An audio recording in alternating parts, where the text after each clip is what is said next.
Students, I welcome you to this lecture. This is BA first year English optional, BA first year English compulsory. And at present, we are discussing the prose topic entitled Forgetting. It is on page number 34. So, how people are forgetful and how they face so many problems because of that forgetfulness. We were talking about it. We saw how writer did not remember to post letters which other people asked him to. So, and even he himself forget the things to write, or even he doesn't remember to write letters, and he even doesn't remember to post those letters when they are written. So, page number 37. So, this is the page number 37, and we are to begin the first paragraph on page number 37. So, forgetfulness. मी अनेक लोकांच्या म्हणजे खरं तर भयंकर अशा विसराळूपणाबद्दल सुरुवातीला बोललेलो आहे. एक लेक्चर मी त्याच्यावरच दिलेलं आहे. So how Socrates was forgetful. Even I had given an example from my own village, how people are forgetful. In trains and taxis, I can remember almost anything. Almost म्हणजे जवळपास जवळजवळ या अर्थानं जवळजवळ म्हणजे अंतरानं नाही, जवळजवळ सगळं लक्षात राहतं माझ्या. कशात? ट्रेन आणि टॅक्सीमध्ये प्रवास करताना ट्रेन आणि टॅक्सीने. In trains and taxis, I can remember almost anything except books and walking sticks. Since this writer is old, many a time this writer is carrying walking sticks along with him. तर म्हणजे जी काठी असते ना चालायला म्हणजे मदत करणारी काठी म्हातारे लोक घेतात पहा. तर ती जी काठी आहे ना, ती काठी आणि पुस्तकं या गोष्टी म्हणजे माझ्या लक्षात राहत नाहीत. बाकी सगळ्या लक्षात राहतील, पण walking sticks and books I fail to remember. And walking sticks, and I can often remember even books. शक्यतो पुस्तकं लक्षात राहतात, पण काठीचं काय पहा. Walking sticks, I find it quite impossible to keep. So basically, walking sticks are quite irritating. Therefore, it seems to be completely impossible to keep them always with me. खूप त्रासदायक असतात त्या काठ्या. हातात घेऊन त्या काठीच्या मदतीने चालतात पहा म्हातारे लोक. Walking sticks I find it quite impossible to keep. I have an old fashion taste for them. खरं तर जुनी अशा प्रकारची एक सवय आहे काठ्यांच्या बाबतीत. टेस्ट म्हणजे काय? सवय अर्थानं. I have an old fashion state for them and I buy them frequently, but no sooner do I pay a visit to a friend's house or go on a journey in a train than another stick is on its way into the world of the lost. मी कुठं असं बाहेर जातो, रेल्वेनं प्रवास वगैरे करतो, okay, तर एखाद्या ठिकाणी गेल्यानंतर म्हणजे मित्राकडे जातो किंवा आणखी कुठेतरी जातो, माझी एक काठी हरवते आणि दुसरी सोबत घेऊन येतो. So it happens. Then another stick is on its way into the world of the lost. I dare not carry an umbrella. So माझ्याकडे छत्री बाळगण्याची तेवढी हिंमत नाही. का? आय डेअर नॉट म्हणजे हिंमत नसणे. I dare not carry an umbrella for fear of losing it. LOSE हे शब्द माहिती आहेत बघा.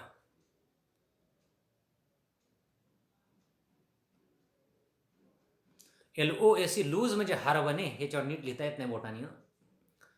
लूज म्हणजे हरवणे. दुसरा एक शब्द आहे पहा, LOOSE. या लूजला म्हणतात ढिला, सैल किंवा ढिला. एकच उच्चारावर, दोन्हीचा एकच उच्चार आहे. लूज, पहिलं लूज. याच्यापासूनच म्हणजे वरच्या लूज पासूनच म्हणजे काय बनलेलं आहे? लॉस हा शब्द बनलेला आहे. ओके, तर वरचं लूज म्हणजे काय? हरवणे. खालचं लूज म्हणजे काय? ढिलं करणे किंवा ढिलं असणे या अर्थानं. ओके, तर अशा म्हणजे प्रकारचा फरक आहे. Okay, so this is the matter.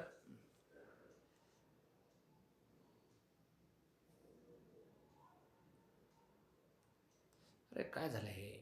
I am not able to get. Okay,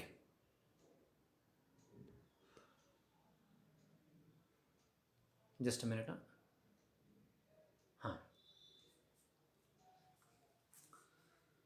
So I don't, I dare not carry an umbrella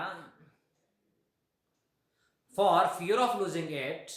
म्हणजे माझ्याकडे हिंमतच नाही छत्री बाळगण्याची, कारण खूप हारवेल म्हणून, म्हणजे काय मी ठेवत नाही ती, खूप वेळेस हारवेल मी. To go through life without ever having lost an umbrella, has anybody ever achieved this.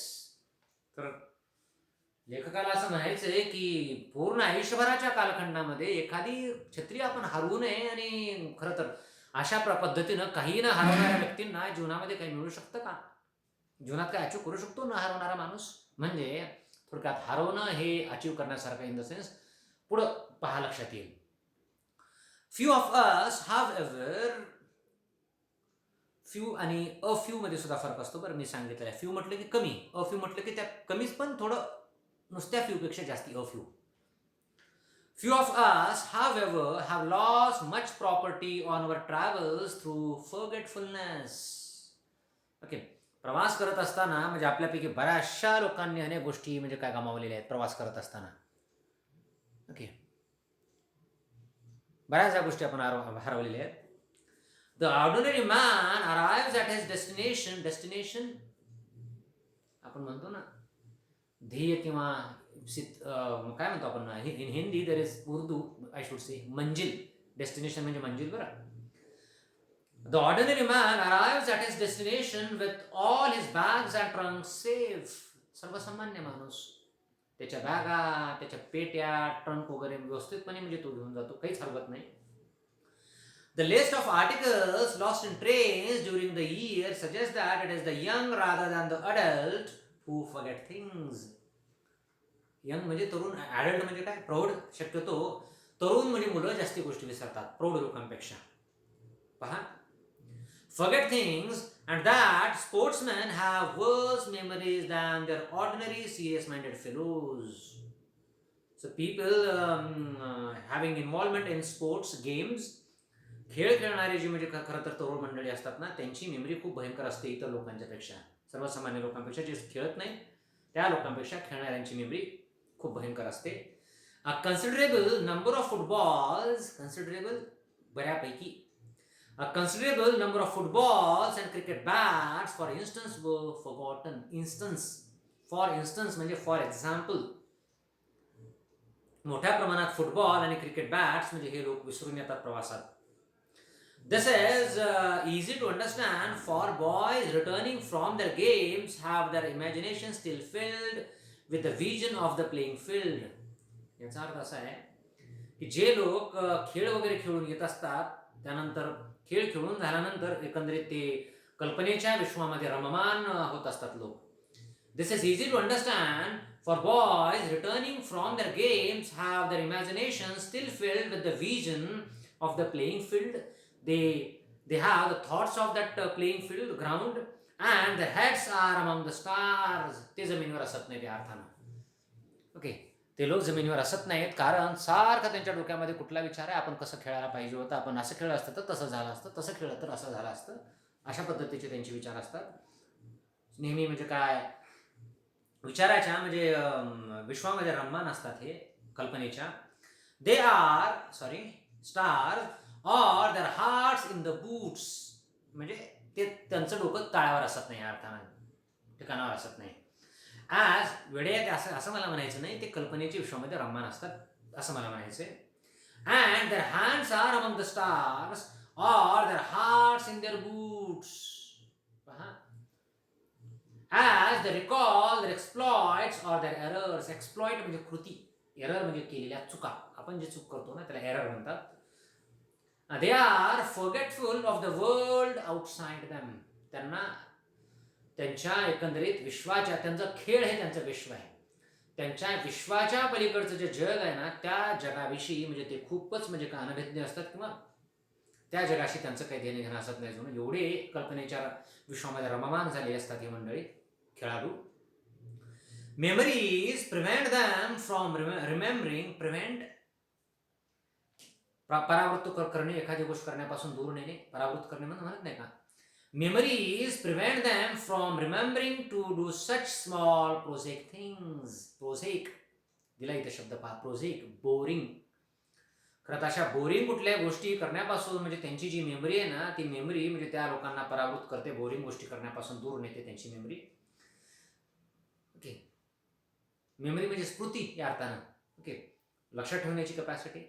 Small project things are taking the ball और the bat with them when they leave the train. या boring गोष्टी आहेत. Ball घेणे आणि ball घेऊनच ट्रेनच्या खाली उतरणे, किंवा बॅट स्टंप वगैरे हातामध्ये घेणे आणि ते घेऊन ट्रेनच्या खाली उतरणे. अशा प्रकारच्या बोरिंग गोष्टी लक्षात ते ठेवत नाहीत, कारण ते कल्पनेच्या विश्वामध्ये रममान झालेले असतात. For the rest of the day they are citizens of Dreamland. कल्पनेच्या विश्वामध्ये ते रममान असतात दिवसभर. ड्रीमलँड कल्पनेचं विश्व, स्वप्नाचं जग. Dreamland the same way, the same may be said, no doubt.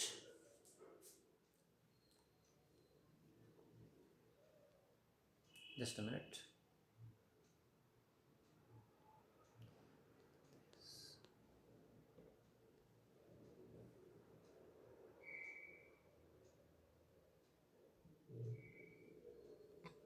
Just a minute.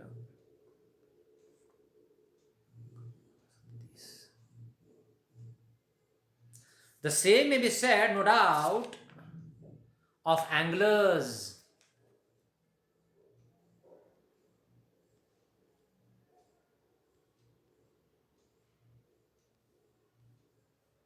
I'm sorry, just a minute. I'm really sorry because page number 38 and 39 they are not scanned. You are not able to get those pages on the screen. फक्त माझी अपेक्षा अशी होती की तुम्ही हे तुमच्यासोबत print वगैरे घेतलेलं आहे. तर तुमच्यासाठी मी काम करतो ना, मग हे 2 पेजेस आहेत ना, मी आत्ता परत स्कॅन करून लगेच टाकतो आणि त्यावरून मी शिकवतो. Just a minute, wait for some seconds. I am pausing the video.